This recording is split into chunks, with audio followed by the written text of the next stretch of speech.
First thing I would say is I think it's really cool that Division I college basketball coaches do this for a day.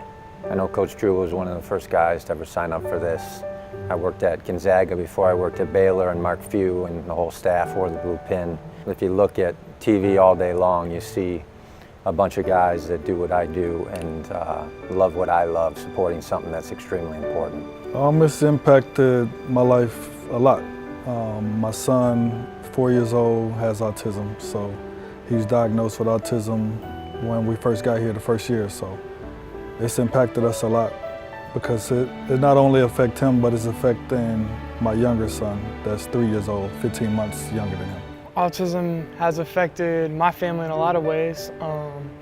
Obviously my brother, he has autism, and we found out when my mom was pregnant, so it affected me obviously knowing my first sibling's on the way and then finding out he's gonna have autism. It's quite an adjustment, but retrospectively I wouldn't have it any other way. It changes your family because it's a little different at first. You know, my brother didn't want to go to class, didn't want to talk to any kids. It was hard to see that at first, but over time he's a lot more social now and he's grown into a man. He's 21, so to see the maturation of my brother, it changes your perspective, and you know, everyone has a story, and everyone's a person made in the image of God, and everyone should be respected. I just think there's a lot of things that we think are important that aren't really that important. I love basketball, I love what we do. We're incredibly blessed to do what we do, and my anger after we lose is probably not normal.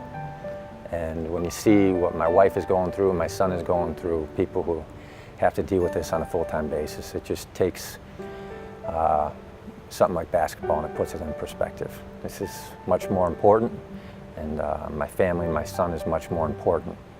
And I just think, for better or worse, it shifts your priorities forever. And it just puts you in a position where you do the best you can. It changes perspective a lot. You know, when you're going through the stages of, you know, you're expecting your first son, you know, it's a lot of excitement. And so you have a lot of different dreams and views of what you plan on doing from the time they're born until, you know, sports-wise or whatever. But, you know, God threw something different at us. And so I think by my son not being nonverbal, then it's more of a reality to where, you know, we're trying to do everything we can to help him to where maybe one day he could live a normal life. And so it's a lot of praying, a lot of treatments, a lot of therapies, and I mean, it's just something that we're not going to stop fighting. I think when I was a kid, it was like 1 in 10,000 boys had autism or on the spectrum, and now it's like 1 in 60. And any research that's done that helps the cause, that can define for families like ours how we can better help our son or someone else can better help their daughter, is something that I think is worthwhile and unbelievable, and something that I know our staff at Baylor is incredibly thankful for, because it affects a couple of us. It means a lot because anytime somebody's bringing awareness to something that you really care about, then it really means a lot, especially for someone that I love. I just think that's an expression of the way we love each other. You know, Coach is big into having a program that supports everything about not just the players, but each other, and not just sports, but everything in our lives. And I'm not surprised at all that my buddies on the staff made t-shirts to support this. And I'm not surprised at all that our players are going to wear them and do it with pride. I know they love me, I know they love Coach AB, I know they love our families.